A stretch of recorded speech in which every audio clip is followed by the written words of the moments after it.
This is not just any human either. This human has smaller than average eyes, is shorter than average in height, and has thinner than average proportions.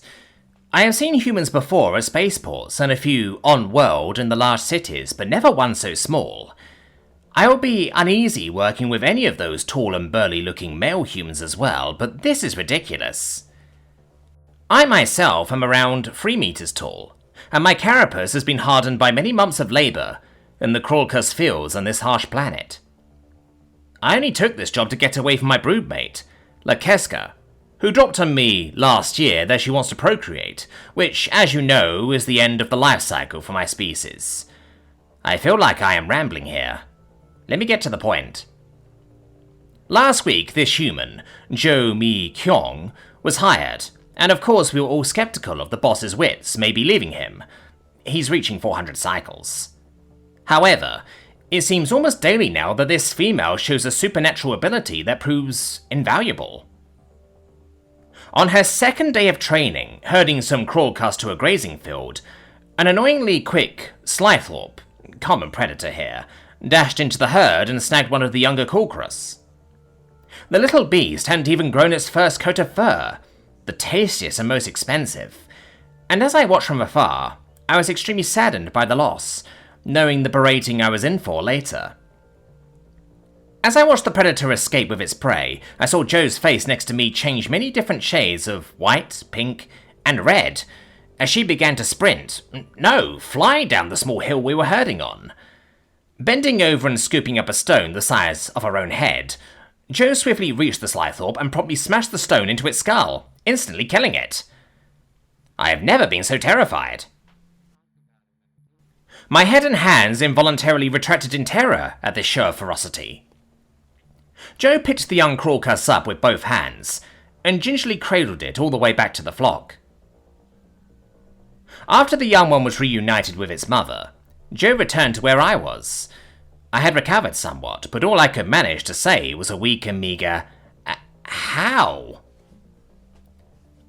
Jo Mi Kyung laughed and turned to me with orange gore still dripping from her arm. This planetoid's mass is puny compared to my homeworld. The gravity here makes me feel like a kid with the strength of a rhino. Jo parted her lips and startled me again with her stark white human teeth. I looked rhino up on the stellar net afterwards, and I can say the description is correct. That ordeal terrified me in a way I'm sure my ancestors felt, but what happened yesterday scared me in a way I didn't know possible. Weather prediction on this world is near impossible due to its size, rotation speed, axis, etc., so most of the inhabitants do much the same thing, play it by antennae. However, once again, Jo Mi Kyung proved to the rest of the farmhands why she was hired.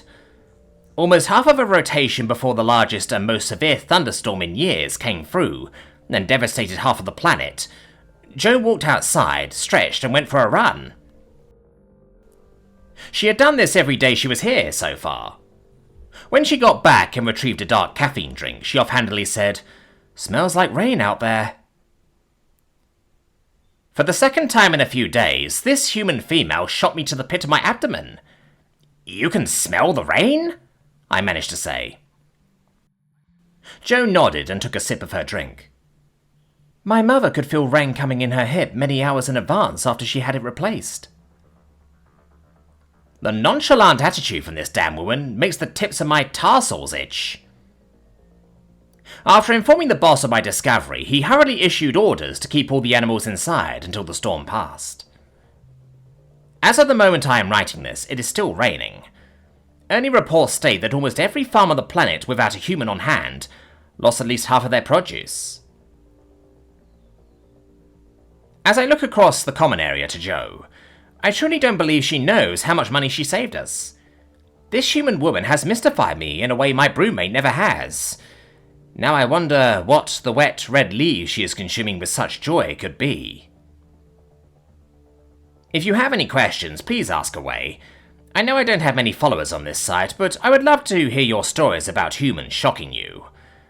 Signing out, Carpenthak of the Karan Cluster.